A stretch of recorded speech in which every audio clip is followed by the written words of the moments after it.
Good morning, everyone.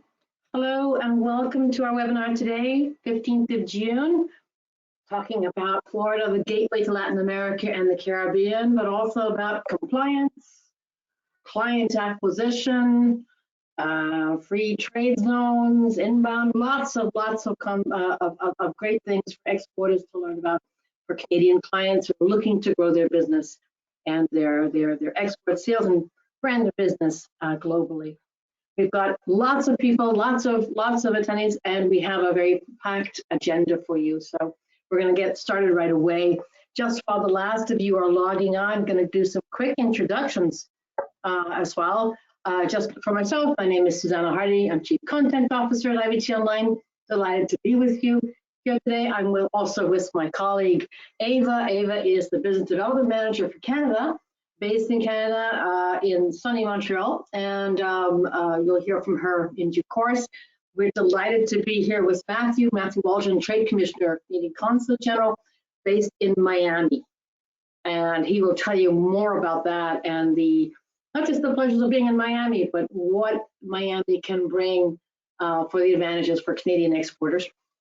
Misty Gibbons, I'm delighted that Misty has joined us today. She is the Senior Trade Advisor for a company called CPB, Compliance Specific Customs Brokers Limited, and she will tell you more about how they function, what they bring to Canadian exporters, how they help, how they define inbound, and lots of tips later in the webinar. Jean-Pierre Hamel, the Consul and Senior Trade Commissioner at the Consulate General in Miami, is not going to be with us today, but sends greetings.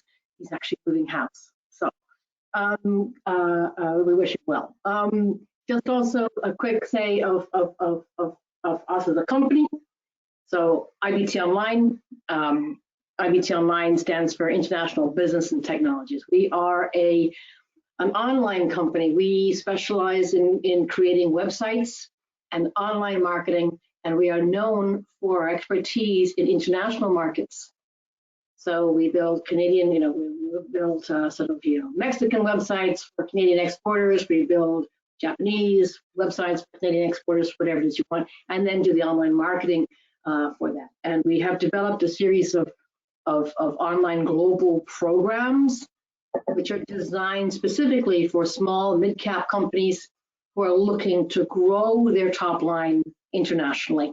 And they're very well defined, very structured processes to help particularly mid-cap companies to grow globally and to really reach their full potential, making sure their websites, their online assets work hard for them.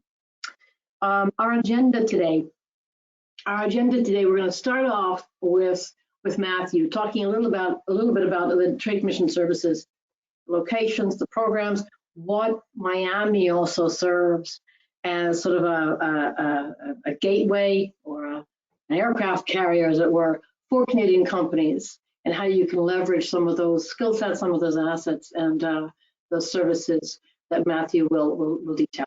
Then we're going to ask Misty to talk a little bit about free trade zones and inbound shipments and what that means, or the implications of it, who does it, what definitions of it, how it can help you as an exporter to optimize costs and compliance. After that, Ava and I will look at sort of the future of sales as we see it, as IBT sees it, online, how, again, mid-cap companies can really leverage those digital tools to really punch above their weight and grow their sales internationally. At the end, we've left some time for Q&A. Please do put your questions in the chat box. We really welcome them. We look forward to answering any time. This is a time that you've carved out of your day to spend a bit of moment with us talking about exports, getting clients in compliance. We were very grateful for that, but it's also a time that you can really take advantage of and say, okay, I've got some questions here. I'm spending some time with some experts on these fields. Now's your time to ask us things. So please go ahead, we welcome it. Right, I'm gonna pass over to Matthew now, and talk a little bit about the Trade Commissioner Service. Matthew. Hey there, folks. Matt Waldron. I'm the trade commissioner here in Miami, covering a lot of the technology sector, as well as having the lovely ability to do the craft wine, beer, and spirits sector as well. But in general, a player to help you learn how to navigate Florida, Puerto Rico, the U.S. Virgin Islands, which is the area we cover here. But of course, that's part of the TCS's 160 office network around the globe. Where you'll find somebody involved with the trade team that can help you get in market, make introductions, find out what's going there on there, help take the scary out of export and development, and help ease some of the pains of getting into a new market, making connections and developing things. We're here to make sure that your Canadian technology, products, and ingenuity are the things that are out there changing the world and helping you win on that side. So that's generally where we're at. In our case, I like the aircraft carrier analogy, but I thought, we're not a remote thing. We're not outside. We're the friendly base already on the inside. It's a beachhead ready to go for the other end to kind of tap you into the natural traffic. Miami is often compared, because of its love for pirates and the Barbary Coast history and things of that nature, often called a pirate port. And people look at this as the civilization of Port Royal or something in a lot of ways, as technology and investors in the next generation of being a tech hub is put in front of them. And they, like Toronto, like so many tech hubs in Canada, are really pushing this to make it work. The city has existed for a very long time as a logistics hub. As we go onto these slides, you're going to see exactly how big the market is. We can tap into the next one there, Susanna. But as we roll forward here, you're going to see exactly how big of that market is, how much is going on in there. The TCS officers, as I already mentioned, this is what we do. We do in-market support. We're here to help. We connect. We work on that side. We've already gone through there. The CAN export program is available, though I would highly recommend getting on it quickly, as I've heard signals that it's almost up for the year. And the CIIP, and of course, the technology accelerators, the international business development, the general outreach network that we have is there. So let's jump on to the next one and go ahead and talk about the market. And the opportunity is that our network is around there. We've already talked about that jump, but those chicken pox across the map, those are our consulates, and your map around the world. And next slide. Trying to get to the one on the market. Yeah. Okay. Done that one. Jump on. So what we do. It's how we help. That's the CAN export funding that I mentioned. This is a bit of bureaucracy to fill out and go, but it's up to 50% for everything you're doing to expand your export business. That means updating your website, changing languages, labels on packaging, inside consultants, going to in-market trade shows. All has to be targeted and valued in there, and you can get up to 50% of that spending back. It's just the right size for small to medium-sized businesses. Highly recommended for them. Next.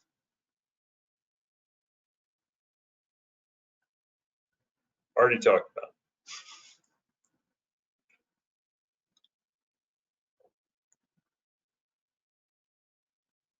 Going to roll on through again, same bit. Those proposals are already done for the year, so start planning for next year.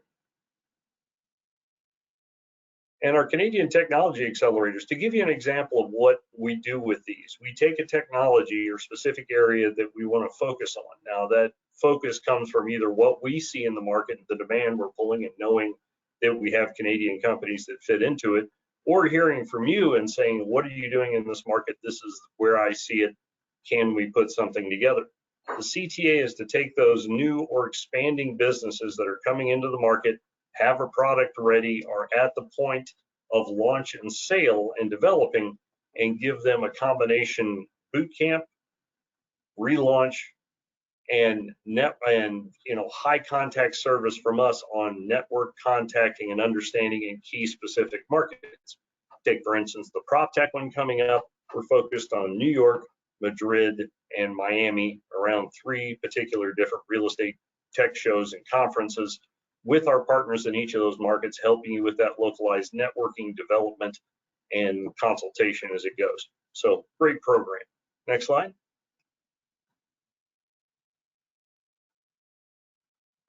That's all of us. So not a lot of times you don't know what the TCS is. It gets glanced over. My favorite thing about working with Canada, doesn't spend a lot of time bragging, spends more time getting it done. But as a marketer, it feels horrible. The internal marketing suffers. But these are all of everybody working together, which is just really an extension of the Canadian government reaching out to help. Next. Finally, if you're listening to this from Canada, which I hope so, because that's who we put this together for, the regional offices as your friends as we come together here. Not every province has a bit. You see the Atlantic regions lumped together there, BC and Yukon together, Alberta and the Northwest territories, and our boys in the Prairie, Manitoba and Saskatchewan working together. But those offices are set up there to give you a pinpoint person in your time zone, in your location, to talk about what your provinces are doing, how it can plug into your trade development, how that trade development can plug into your export development through our international office. That's why these regional offices are so important to stop in on. I am one of those people that would love to jump right to the market, tap somebody like me on the shoulder and get what I want, but it's really important to be connected back here to find out about things like when can export reopens or how much is available, different opportunities and things that are going on right under your own nose, paid for by your own taxes already. Next. Finally, okay, now we're back on the market slide that I had jumped to. Gateway to Latin America and the Caribbean. Why do we say that? Florida is kind of the natural default business capital of Latin America. And it's hard to say, you're like, well, there's other places, they're bigger, they're in country, but at the end of the day, Latin America has for a very long time used Miami as a central, stable place to balance a lot of its business and connection. It's been a home for successful people coming to build and march. It's been a home for refugees, but it's developed all those native connections into businesses over the years. So those logistics connections, partnership connections, really granular understanding of localized markets can be found as you fit through Miami. It's kind of like finding a great bazaar of particular potential to help you stay in Miami while you start to reach out and cover it. Now, that's what we did in our first two webinars. How do I make myself ready to land there? What do I do when I get there? And now we're talking, what do we do when we're there? All things along the way that the TCS can do to help support you along each of these steps. Why is that important in Florida? Look at the cargo, look at the movement, look at what things are going on through. You're here, you're in the pulse, you're working with the people that are really in touch with Latin America. And if your experience with, say, Latin America has just been, say, Mexico or a Caribbean connection you made once, or Brazil, or one part and not all, talk to us about everything, because we really do always want to mention that the Latin American market in the US is almost as big as the market for California for a lot of projects, over $6 billion. And a lot of US marketers, even in their own, miss that internally. So by using this system, you can see how you get many flavors in one restaurant. You get help with Florida, you get help making those international connections, and there's already a network in place to plug you in as you go and support you on the way. Into that one. Probably a couple ahead.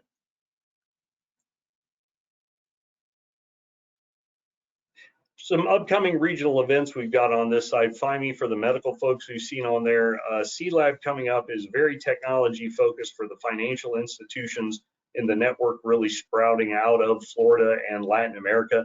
We have a ton of banks, and much like Toronto, many of them are focused on international sides and that sort of thing. So there are some relationships, there are some similarities. If you have a good, solid, deliverable technology product that's going to solve the top 3 problems of the region, which you can ask me about, let me know, we'll put you in there.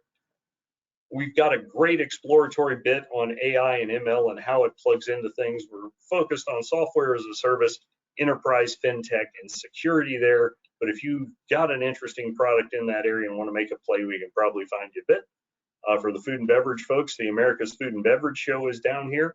A little more of a restaurateur side of things, a little bit of an interesting fit. So make sure you let us know before you pack your bags. Carrie C, the Caribbean Energy Conferences, great way to look forward there, and the Caribbean Infrastructure Conferences that happen here. Just a good example of why coming to Miami is so much easier for a large group of Latin American businesses that it's just become the central meeting hub over time. So it's also got that geographic use as you come in here too. People are always willing to fly to Miami. Next slide. That's it. All right. That's it. That's your slides. But thank you. You know, just so much information, especially I think really good. Those regional events are worth having and looking at. Before we ask Misty to talk about the Pacific Customs Brokers, I wanted to just ask all of you out there if you'd like to hear a bit more about Miami as a gateway, not an aircraft carrier. I get that. There's a gateway to Latin America and the Caribbean, obviously. My bad for not mentioning enough the Caribbean. Wonderful. Thank you very, very much for lots of active clicking on the buttons. Appreciate that very much. Oh wow, we have a big turnout on clicks. Very happy about that. Thank you very much. And if you have an interest, then we can show you some assets or some emails and reach out and great to know that. Thank you very much. I'm going to close the poll. There we go. Close the poll. And let's now turn to Misty and the Pacific Customs Brokers, talking about them and about their free trade zones. Misty? Good morning. I am with Pacific Customs Brokers.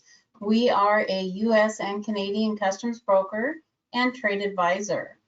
I am currently the senior trade advisor, and I am a certified customs specialist and licensed customs broker with over 37 years experience, and I've been with PCB for the past 17 years.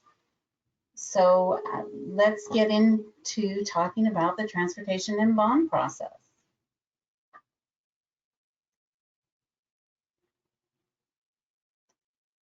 The transportation and bond process includes the filing of in-bond documentation, either an immediate transportation bond or a transportation and exportation bond.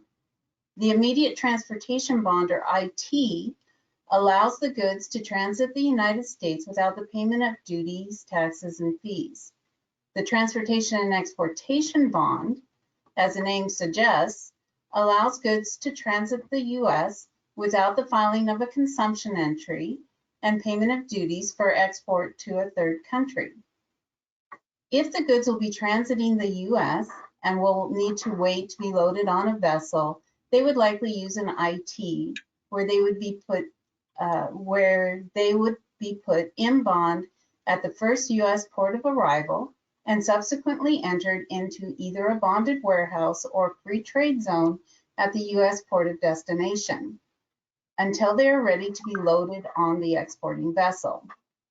If the goods will be exiting the country on the same truck they're transported on directly to the third country, for instance, goods traveling through the U.S. from Canada to Mexico, they would likely use a T&E. If you are moving a shipment in bond for goods that require participating government agencies such as FDA and USDA, they may still require minimal reporting as well as permits for transport in bond. ITs and T&Es would be particularly useful for large shipments that need faster delivery than vessel voyage and/or where it would not be cost effective to send the shipment via air. Shipments from Canada would be able to travel via truck or rail transiting through the U.S. for export to Mexico or any other allowable country without the payment of duties, as they are not staying in the U.S. Goods that are not for consumption in the United States can be transported through the U.S. for entry into a bonded warehouse or a free trade zone until they are ready for export for consumption. Free trade zones, which are also known as foreign trade zones, are a type of bonded warehouse under customs supervision that are generally considered outside the CBP territory. They are usually located in or near a CBP port of entry. Merchandise may be moved to a zone for activities such as storage, export, processing, manufacturing, assembly, and repackaging. Foreign trade zones defer, eliminate, or reduce duties on imported products that are assembled or manufactured in the zone, or the goods may be withdrawn for export to another country. Goods enter a FTZ in bond, and duties will not be paid until the goods are withdrawn from the zone. If the goods are withdrawn for export to another country, no duties will be due. Now we'll move on to transportation in bond requirements.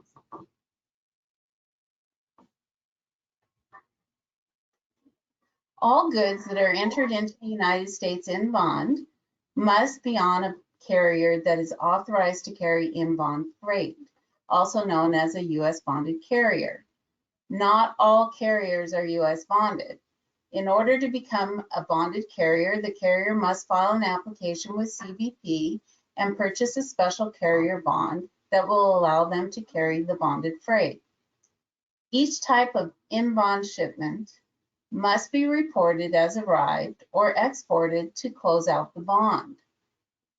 IT bonds are closed out by filing an entry for consumption, which would include the payment of all associated duties, taxes, or fees, or an entry into a bonded warehouse or free trade zone, or cutting a T&E for export to a third country.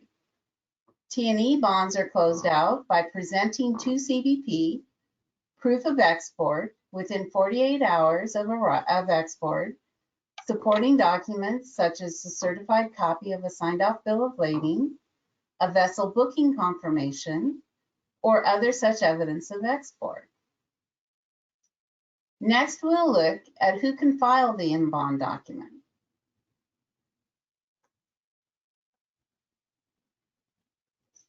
IT and T&E documents must be filed electronically via the automated commercial environment or an ABI-hosted in-bond system.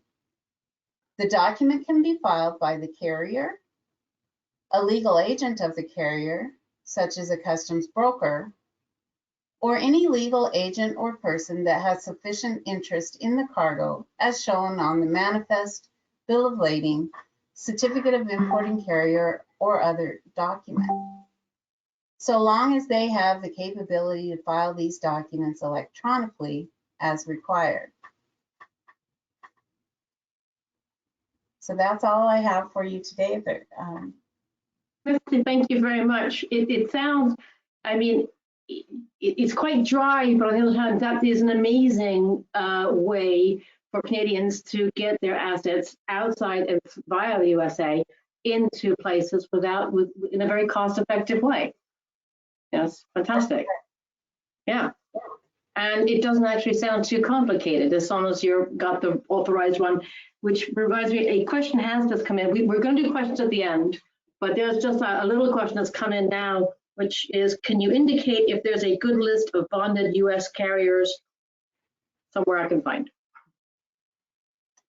If you can think of, if I put you on the spot, I can get back to you later on. How about that? Where can someone find a validated list of U.S. bonded carriers, bonded U.S. carriers? Yeah, we usually query it through the ABI system. I could try and come up with something and let you know. We can also reply after the webinar. If it takes more time to do a due diligence, that's fine. But there you go. Right. We're now going to look a little bit more about sort of the future of sales from our perspective. So very much from an online perspective, and I'm going to sort of toss the ball into Ava's court right away. So Ava, take it away. Thank you so much. Can you hear me okay? Yep. Okay, wonderful. So thank you so much. Yeah, absolutely. We're going to be talking about it from a digital perspective, from a digital marketing perspective. We really want to talk about what we're seeing, what are our clients seeing as the upcoming trends and opportunities, and also, you know, what are the exporting trends that we're seeing and digital trends that we're seeing. So the future of sales today, well, it's very straightforward because everyone is online. As you can see from this Hootsuite graph, we are now 8 billion people on the planet, and over 5 billion of them, that's 63%, are online, and 60% of which, that's 4.7 billion, are using social media. So the internet is truly global today. And for Canadian exporters, that's really good news, because in all of your target markets around the world, your customers, your prospects, your leads, your distributors, your future employees, your suppliers, everyone that you want to connect with and do business with is online, communicating and searching for your solutions and your services.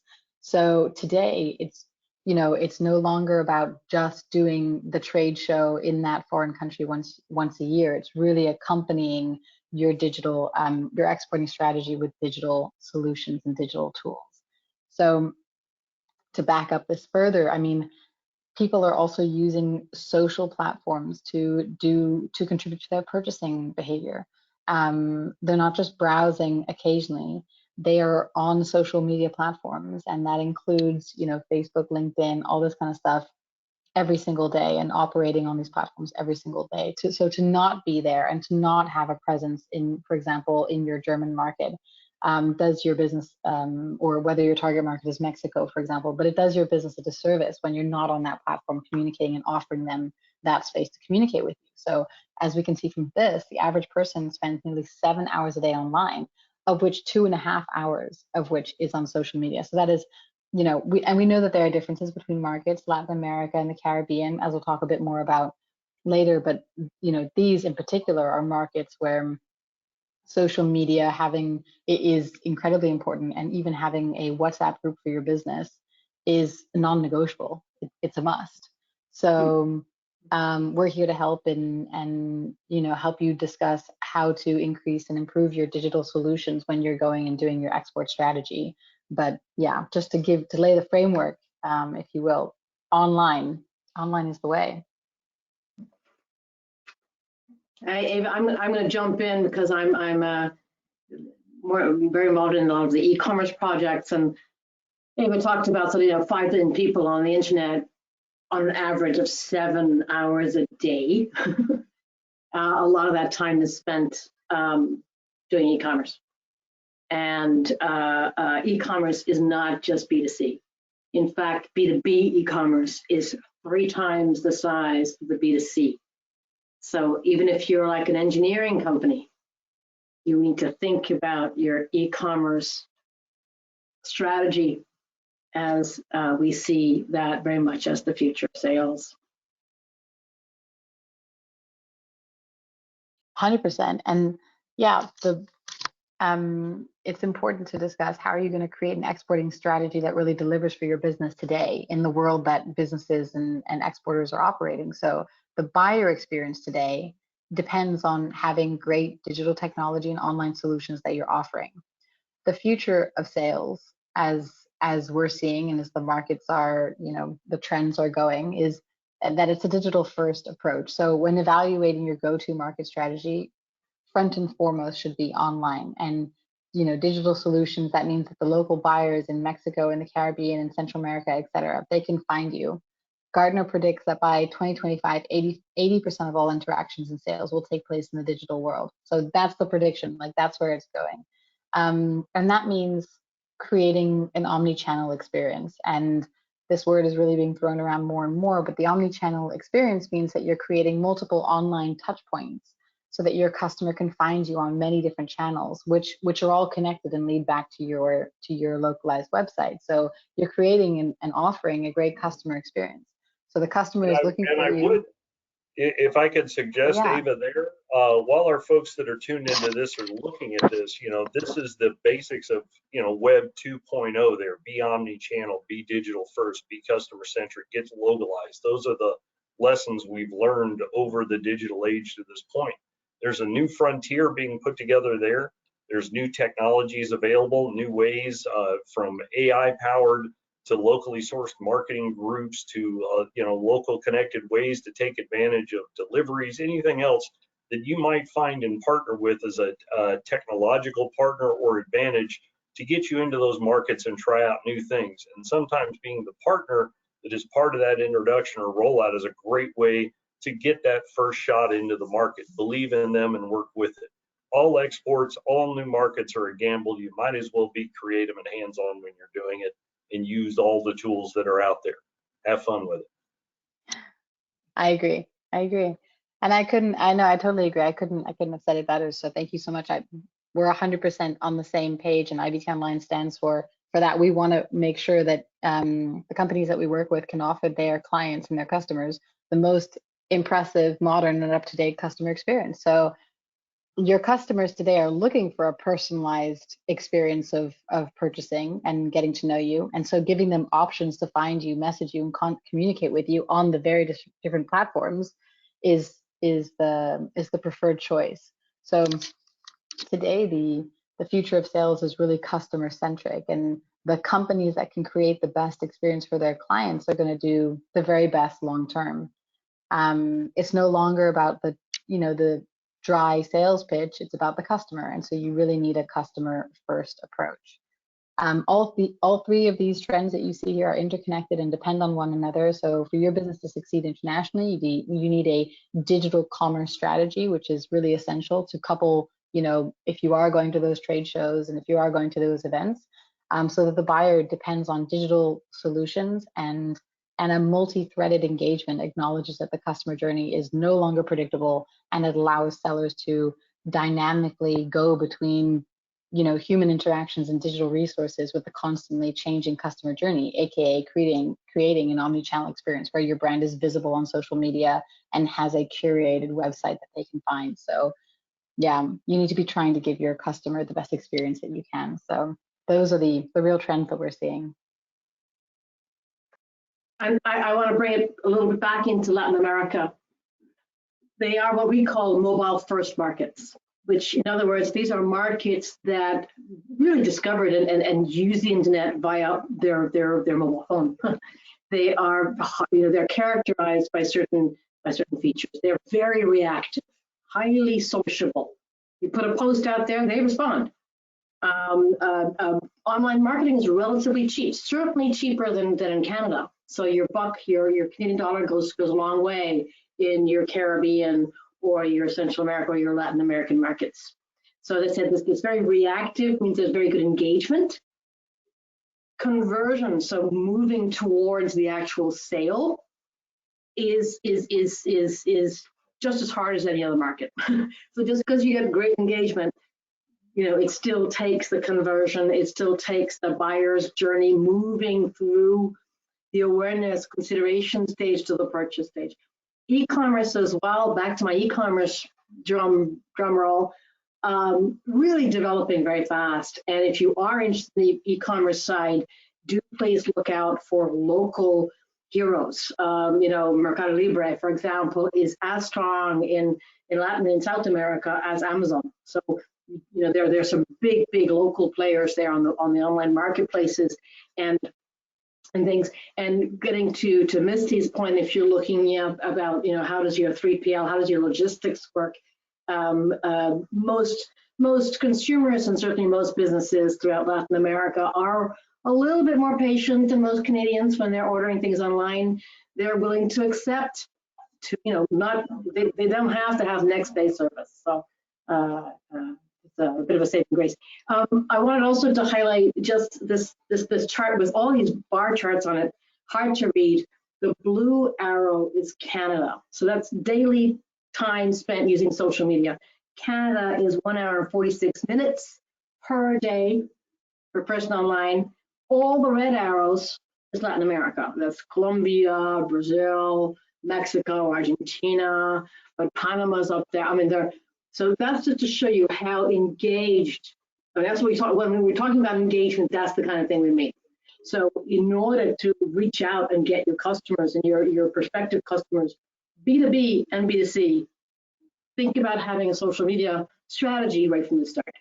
And I think it's, if I can point out there, I think on your side there, that's where those customers find engagement, because there's not a more developed or solid or other infrastructure that they're working used to. It's just like at the dawn of the cell phone era, people who couldn't get a landline, boom, they're on mobile, they're ready to go. this market has been reached out to, developed, and curated on social media. It's likely if you look into this, there's probably a hard to retract preference for being contacted that way. So beyond, hey, it's where they are, it's really key to realize that's how they're choosing to engage. Absolutely. A really good example of that, Matthew, is the absolute necessity for a WhatsApp number. If you're going to do business in the Caribbean and Latin America, you need a business WhatsApp number, because the landlines half the time don't work. They're not, and that's how people are hardwired. That's exactly your point. That's what they're expecting, that's what they're used to, and that's what their preference is. So, you know, it's very easy to get a business WhatsApp number for if you're a Canadian. So. And you don't want to make a very Walmart or Wall Street kind of mistake in assuming that you can just press your market into place where you're going and everything's going to fall in fine. This is a great example of one of those reasons to get to know someone who's working there, who's partnered, who's localized, and can get you a read on how things are going so that your assumptions aren't your worst enemy. There's some amazing case studies on Walmart, actually. We'll leave that aside. Oh, yeah. Well, I was part of it. Yeah. So from our perspective, Walmart way in Brazil. yes. Corporate business. Yeah. Yep. Absolutely. So from our perspective, your takeaway number one, I think, was very much made by Ava. The world is online. So Ava. Absolutely. So, you know, the answer of the takeaway of how, you know, how do you find clients today and how do you increase and boost your sales? As Matthew and Susanna have just iterated and reiterated, the world is online, and today your clients, your employees, your suppliers, they're searching online, they want their solutions on there. So you need to be able to be found, be understood, and be easy to do business with in your target markets around the world. And that really includes, most particularly, the framework of that is really on the localized website. So having a local digital footprint that is operating for you with a local domain name, for example, in your target market for Mexico or Brazil, for example, and then coupling that with online marketing. So a digital strategy that leverages the social medias, the WhatsApp for business and all that kind of stuff. So, you know, they go hand in hand and they complement each other, but those are the two big, the real key ingredients that you need today in your exporting strategy. Absolutely. So let's talk a little bit about those business development tools. And we're really looking at some, you know, just at the basics, you know, at the very basics. Just make sure that you've got a website that works and that is fit for purpose, an online marketing strategy that is in line with your business development goals. So you can make it quite simple, or you can make it really powerful with e-commerce, with login zones, with all kinds of things. And equally, the online marketing can be really big or really small, but make sure that you at least have those two things in your toolbox. And Ava mentioned this notion of localized websites. I won't go into them now. If you have an interest, let us know, and we can you know, actually we talked about it quite a bit in the very first webinar, and we can go there. I tell you what, if you have an interest in learning more about what is a localized website, you know, let us know now, and then we could we'll send you some resources, some links and places to go. So, you know, so I just launched a quick poll there in the middle of my speech, but just if you have an interest in these what are called localized websites, and these websites for Latin America in this case, since we're looking at the Latin American markets and the Caribbean markets, then we'd love to give you some information on that. I'm going to close the poll again. Thank you very much. Very reactive, lovely audience. Very pleased with that. Thank you for your participation. I'm going to close that poll. As I said, we have talked about that before. I wanted to mention also sort of compliance. It's something at this point, normally many people just turn right off. They go, oh, this is so boring. Or, you know, it's leave it to someone else. I'm in sales. I don't need to know this. You do. The answer is you do. It's now part of of all the toolkit you need is to make sure that you're digitally compliant. This is less the case for Latin America than for other markets, particularly Europe, but this is a wall coming across all markets. Okay, if you like, there's a pyramid in which Europe stands probably at the top in terms of GDPR, General Data Protection Regulation, but they're throughout, you know, whether it's Japan, India, Colombia has very strict, I mean, it's very similar to GDPR. Everyone's looking at the GDPR and saying, we're going to mimic that. Canada, you know, has an anti-spam as well, which is you know worth looking at. In a way, it's almost easiest to go for the top level, the European GDPR, and make sure your websites and your processes are GDPR compliant. And the point that I really want to make is that, as I said, it's not just for your compliance officer or the back office. As a salesperson, if you're looking at the top line, if your website is not digitally compliant, it's obvious. And that is not a good thing to have next to your brand. Being digitally compliant means you respect your clients and that your client can then trust you with information. And trust is what builds business relationships. Without getting too specific on a couple of different case studies, being the person that can say, look, buying from me and everything, the compliance is built right in. When you do it, when you order it, how you'll do it with me, it spits it right out on the back. No problems on your side, you have them all right there. For many, that's a selling point. Now, there's always the fear that in developing markets or in Latin America, things like that, oh, you know, it needs to be wiggle roomy, it needs to be shadowy. Many people would prefer something else, it's just not offered. So by being one of the people that can offer them that kind of consistency and resiliency, you're actually a selling point.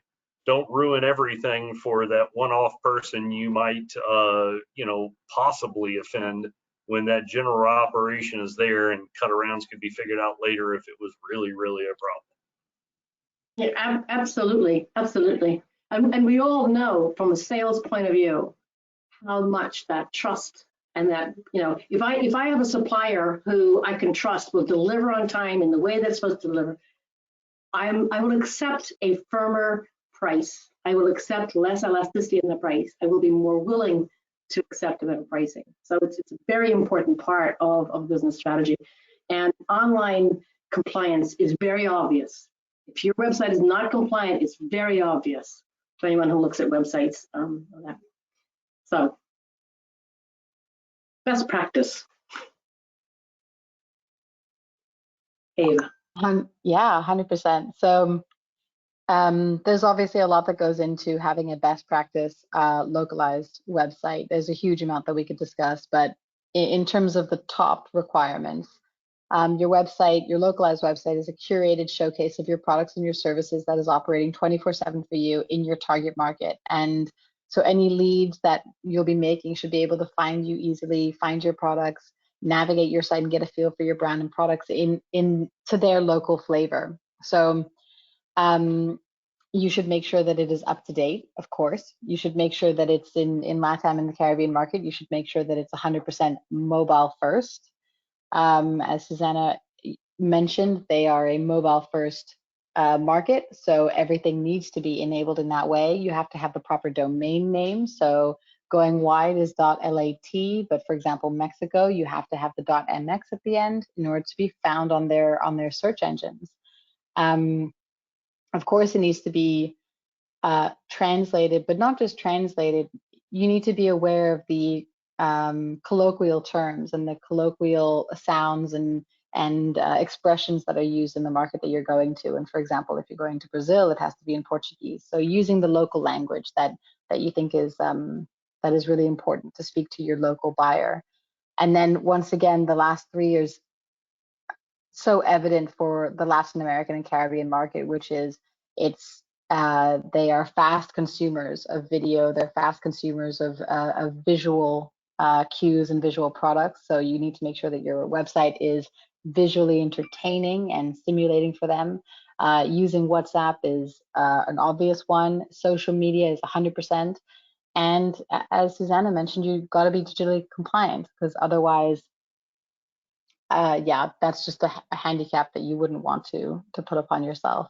So you're showcasing your brand so that your distributors and your clients have an online and accessible platform in the language in which they want to purchase, they want to read, and they want to consume in. You know, the German buyer wants to read about the products that he's buying in German, and as does the local buyer in Mexico. So it's a huge benefit to them, and it's a better way to sell today.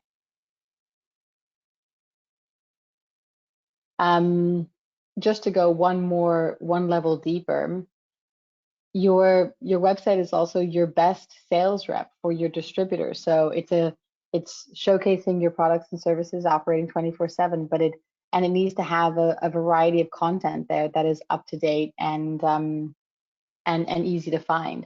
So if you could include, for example, a blog that's on your website, it would be a very good asset for establishing your brand reputation and recognition within the industry. Having fantastic content is a huge value add to your website, and show that you're delivering basically value add to your customers as they're going through their buyer's experience. So a blog discussing your attendance and your engagement with an upcoming event is also great for SEO purposes, and that'll help your website be found on the local search engines and help it rank higher up on the local searches. So, and then you should, of course, link this blog to the actual event taking place and give your buyer persona the opportunity to connect at the event and then link back up. So basically, you're taking the time to go through your site, making sure that it's up to date, updating your SEO, adding relevant content, and really pertinent content to the viewer whenever possible, so that you're situating your brand and your business in the context of the industry, and making sure that it's relevant to the buyer's experience. And finally, e-commerce enabled. And I think we're going to talk a little bit more about this later on. But here is an example of a company that we created 4 localized websites for, and they've done really well in Latin America and the Caribbean because they're able to offer their prospects that omni-channel experience. So when they're going to an event, for example, or an upcoming trade show, not only is it beginning to say, okay, we're going to talk about it on our social media, we're going to say that we're there, we're going to link that back to our website, but they're also creating valuable content on the website, putting back the blogs there, putting the trade events there, etc., so that when they're meeting new people at the event, whether that's in Mexico or Brazil, etc., the person then has this seamless interaction when they meet you at an event and then they hop back onto your website. So it's all about those different touch points that you can give them, and where that potential consumer is at in their buyer's journey. No matter where you're meeting them, you're giving them options in how to communicate with you, and they're seeing this seamless brand that exists on multiple different levels and platforms. Finally, obviously, your social media is so important in Latin America and the Caribbean, and we're gonna keep talking about it because that's how important it is. But online marketing is really about reaching the right people with the right message at the right time. And in order to do this, you have to have a structured approach. It can't just be arbitrary, of course. But this is an example of a company called Amsoil, and part of the social media strategy for them was to include distributor acquisition, so moving more into the B2B realm. And they wanted to attract more leads in Latin America. So yeah, first of all, they had a localized website, which is of course, most important, but then afterwards it was all about the LATAM online marketing strategy. And it's really, it's an example of marketing efforts in Facebook. The importance of video content is really important, really necessary. Thanks to this, Amsoil has really boosted its Facebook following in Spanish-speaking Latin America by generating high volumes of engagement by posting videos on Facebook, and this helps capture the viewer's attention when they're scrolling. But as a consequence, they get a really good amount of shares, likes, and comments on the video. And social media here is a great reinforcement tool for prospective distributors who are seeking to partner with your company. And the fact that users engage and love your products, etc., can really boost your distributor acquisition campaign. So if that's what you're looking for in your market, it can be a really important addition as well. Great, thank you very much. Right, we're nearing question time. And I want to just, I tell you what, I'm just loving these polls. I'm going to do one more. Just if anybody has an interest in the online marketing side, let us know. We'll be happy to, as I said, send you some resources or point you in the right direction, or send you some links where you can learn more. And we did also more in depth on the online marketing side in the previous webinars with Matthew and the Trade Commissioner Service. So we can also let you know that as well. And again, thank you very much for being so responsive. We much appreciate that. I'm going to close the poll, and let's now. I'm going to finish up with some takeaways, some next steps, and a little bit of Q&A. I guess from our perspective, then, and thank you all very much for those questions that are coming in. Just the takeaways from our side. That first explanation from Ava about, remember those numbers, 8 billion people on the planet, 5 billion are online, 4.5 using social media, 5 billion are online for 7 hours a day, especially in Latin America. Very engaged, very mobile friendly, mobile first markets. And everything online, every asset, every social media target, every online marketing strategy, every website is always what's called localized. In other words, it's relevant to the local buyer, not relevant to you, the searcher, but to the local buyer. It's the buyer that's important. That's how search engines work. That's how even AI works that way. How about that on the online side? So takeaway number 2, make sure your websites and your online marketing are working really hard for you. They're, I'm sure, working really hard for you in your Canadian market. Make sure that they are your absolute best tool in your international strategies and your strategy in looking at expanding your sales and exports and business in Latin America. And with any website these days, you've got to have a marketing strategy. It's just hard to do anything without these days.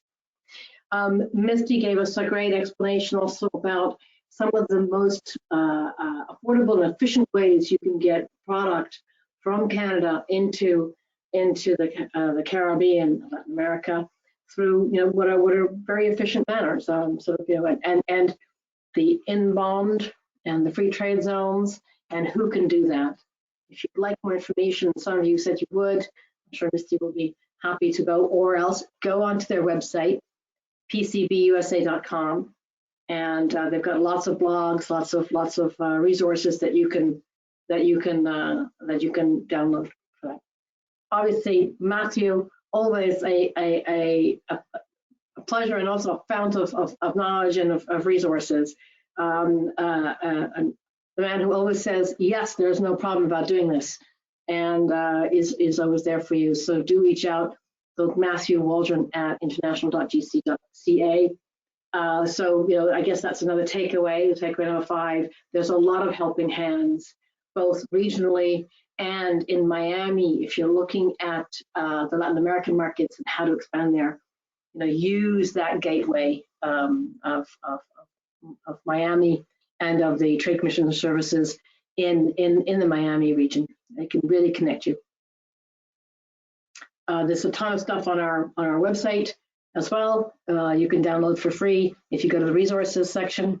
And if you want to learn more about our online marketing, online sales, online websites, and what we have and the possible grants that go with it, Ava's contact details are up there on the screen.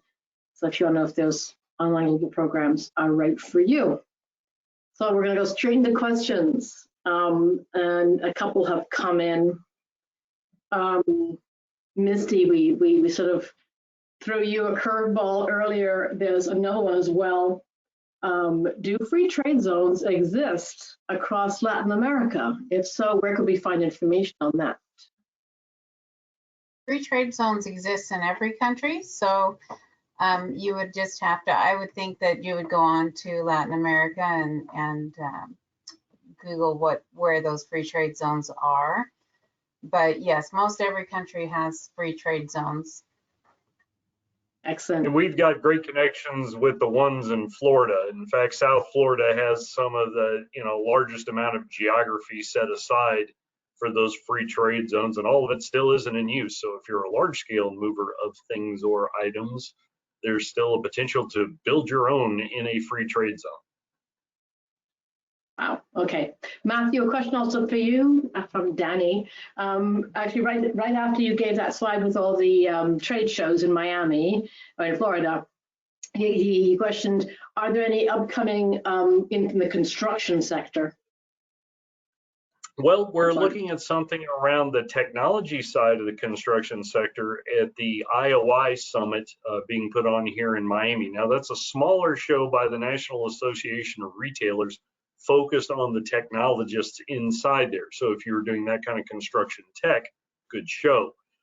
Outside of that, though, there are several. There's a group called the Real Deal construction group that is focused here on South Florida, not arching out into Latin America and a few others. There's a Carribean construction consortium fair here. We'd have to get details on. I don't have that off the top of my head. And then, of course, the Florida Realtors Association and National Association of Realtors have their annual shows here, though, again, construction isn't always selling to realtors. My colleague, Margaret Cullen, who you'll see if you look up the Miami page on international.gc.ca, has many, many years experience working on the smart tech construction and development side. So drop me or her a line and let's get you connected and get you plugged in. Good. And Danny's actually just texted in again saying thanks and that he's a manufacturer of construction products and will reach out. Ava, there's a little question also about getting the right domain names in Latin America. Is that difficult, and can IBT Online help with domain names? IBT Online is absolutely here to help get you the right domain name in Latin America according to where you want to go in Latin America and according to what your objectives are. But it's a domain name that you want to own. It's your digital property. So, we're here to help and advise, and we'll walk you through the process and definitely, help you with the strategy of it all. But it's 100% a domain name that you should be owning. So you will be the one to purchase the domain name. Yeah. I think it is online real estate. It's what you want to own. And a question also about e-commerce platforms. Which e-commerce platforms work well in Latin America? The largest in the world, I think, is WooCommerce. WordPress was a WooCommerce that works absolutely fine in Latin America. Shopify, good old Canadian company, works very well in across Latin America. The technology isn't the issue at all. They all work extremely well. It's really deciding, how the products are coming in, what the pricing is, and then making sure that you're very visible to the markets for that. But whatever platform and our advice usually is whatever platform you're using and happy with in Canada is probably the one you want to stick to, because there's enough complications in life on e-commerce. Right, it is pretty well. We've stuck to our hour. We're going to get you back to your desks. We really appreciate your time that you've spent with us. Thank you so much. We know everyone's schedule is busy, so that's really kind of you to spend some time with us now. I wanted to say a big thank you to Misty for talking us through the free trade zones and inbound, and those resources. Again, reach out to Misty and to the company if you want to have more information. Also, always to Matthew and the trade commissioner, the trade commissioner of the Canadian Consulate General in Miami, and and really a tremendous helping hand for Canadian exporters. So, reach out there and do it. And there's just two more questions. Yes, you will get a copy of the presentation in your inbox, and a copy of the recording as well in your inbox tomorrow. I think tomorrow or Monday at the latest. Thank you all very much for attending, for jumping in. We appreciate your time, and happy exporting. See you all in Miami. Okay, take care, everybody. Thank you all very much. Bye-bye. Thank you. Thanks. Bye.